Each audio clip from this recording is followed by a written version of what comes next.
Peggy. This is my choice.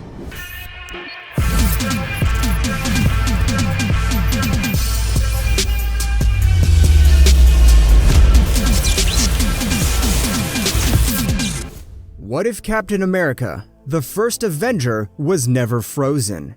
What if events went differently? What if Steve Rogers was never asleep for nearly 70 years? How would this affect the MCU timeline? In today's What If episode, we explore what if Captain America was never frozen.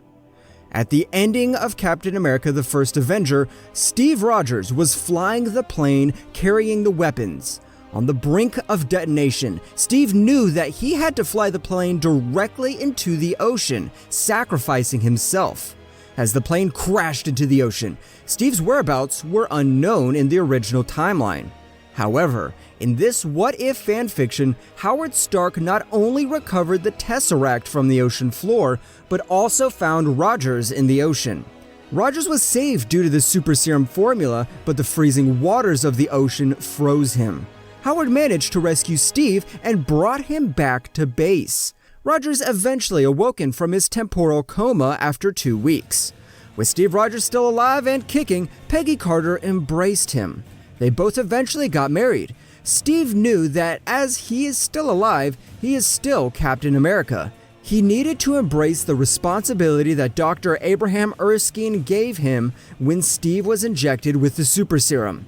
There were 2 responsibilities that Steve had to undertake: helping USA in World War II to victory and trying to locate his best friend, Bucky Barnes.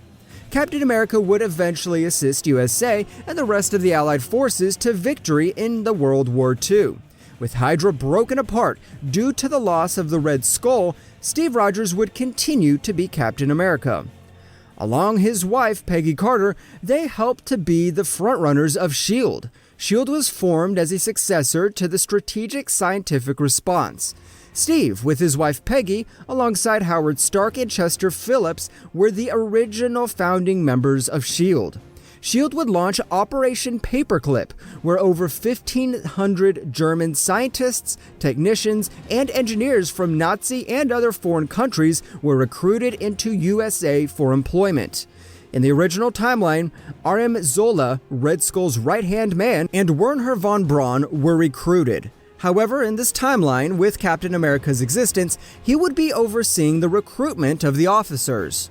When Steve realized that R.M. Zola and Wernher von Braun were on the recruitment list, Steve would tell S.H.I.E.L.D. to immediately arrest and sentence them to life imprisonment. He would then interrogate R.M. Zola and learnt that Bucky was still alive, in fact.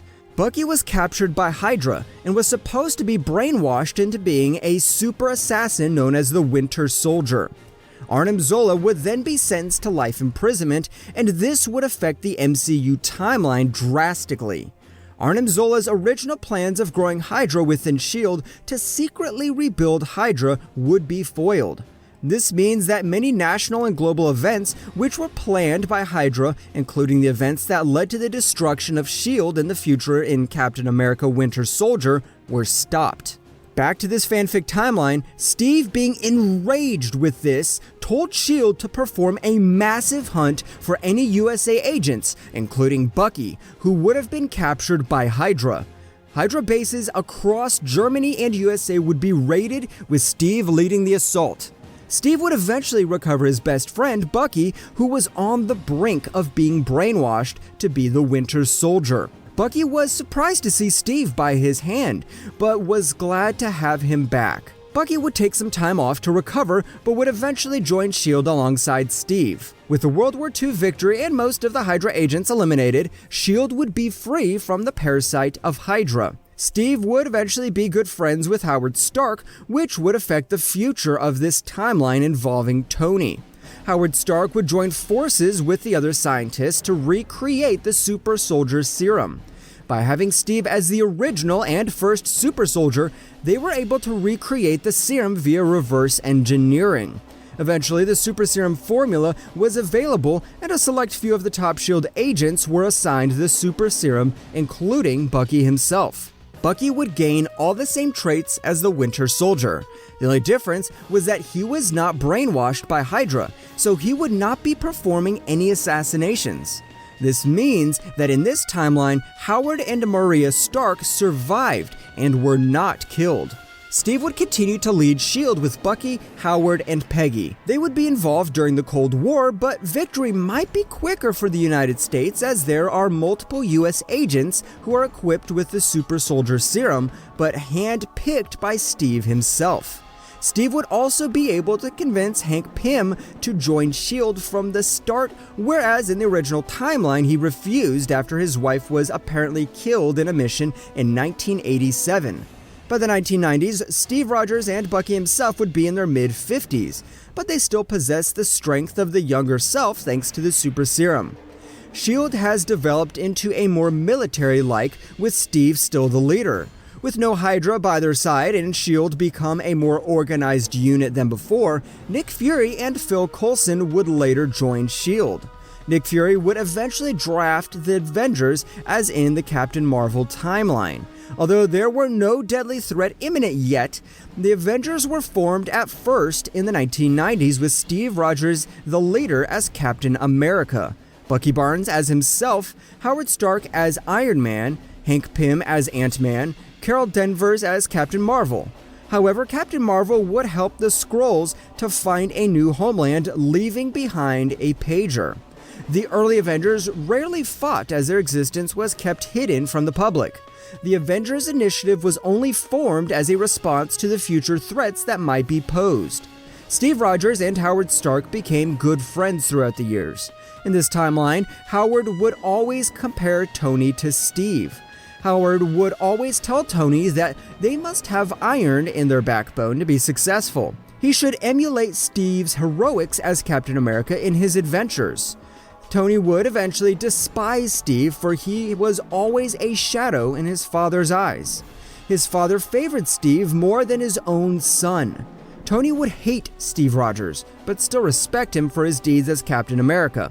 Steve and Peggy themselves had a daughter known as Sharon Rogers. Steve Rogers would eventually resign from S.H.I.E.L.D., leaving Nick Fury as the main director. He felt that with more S.H.I.E.L.D. agents equipped with Super Soldier Serum and Nick Fury at command, S.H.I.E.L.D. is at good hands. Steve and Peggy eventually relocated somewhere while their daughter Sharon Rogers became an agent of S.H.I.E.L.D. herself. After years of training, Sharon Rogers would then adopt the mantle of Captain America. She would later meet with Tony Stark, who presented her with a new armor, new S.H.I.E.L.D., and a new weapon. Sharon Rogers would distinguish herself from her father with a different shield that can absorb energy and a blaster lance. Although Tony despised Sharon Rogers, he was neutral to Sharon Rogers. Tony would have not been Iron Man yet in this timeline. Eventually, Steve would be 94 years old by the time the invasion of Chitauri in the first Avengers movie. He, Peggy, and Bucky would have been really old when this happened. The Avengers would have been assembled with the absence of Steve Rogers and Tony as Iron Man. However, Sharon Rogers would step in as Captain America to fight the Avengers. S.H.I.E.L.D. would have been more prepared against the alien invasion of Loki, but they now had third generation of S.H.I.E.L.D. agents equipped with the Super Soldier Serum. While the Avengers might have had some difficulty to work together at first due to the tension between Tony and Sharon, they would eventually join forces. Tony would not have his full Iron Man suit, as the events of Iron Man would not have happened yet. However, after the alien invasion of Loki was defeated by the Avengers and the S.H.I.E.L.D. agents, Tony would become Iron Man, making the full armory and suit of the Iron Legion to combat future threats. Winter Soldier and Civil War timeline would be avoided as Bucky Barnes was not the main antagonist anymore, and would have been an old man by this time. The Avengers would have been more prepared to face the threat of Thanos later on, and Captain Marvel will appear earlier in Infinity War itself as part of her obligation to Steve earlier. Being an early Avenger in the 1990s when the Avengers was first launched, Captain Marvel would help them to defeat Thanos earlier, and Sharon Rogers as Captain America would be much stronger than Steve in the MCU. The help of the S.H.I.E.L.D. agents with Nick Fury in command as S.H.I.E.L.D. was not destroyed would aid them greatly in the Battle of Wakanda against Thanos. In short, the Avengers would be united from the start against Thanos, with the only exception of Sharon as Captain America and S.H.I.E.L.D. being together. Steve and Peggy would most probably die peacefully at old age before the start of Avengers Infinity War timeline. The events of Falcon and Winter Soldier would also not exist. Falcon instead would be teaming up more with Sharon Rogers. That's it for this What If Captain America Was Not Frozen. Hope you guys enjoyed this What If fanfiction. Do let me know in the comments, what do you guys think of this episode? Let me know which What If would you like to see next. Until then, stay safe and take care.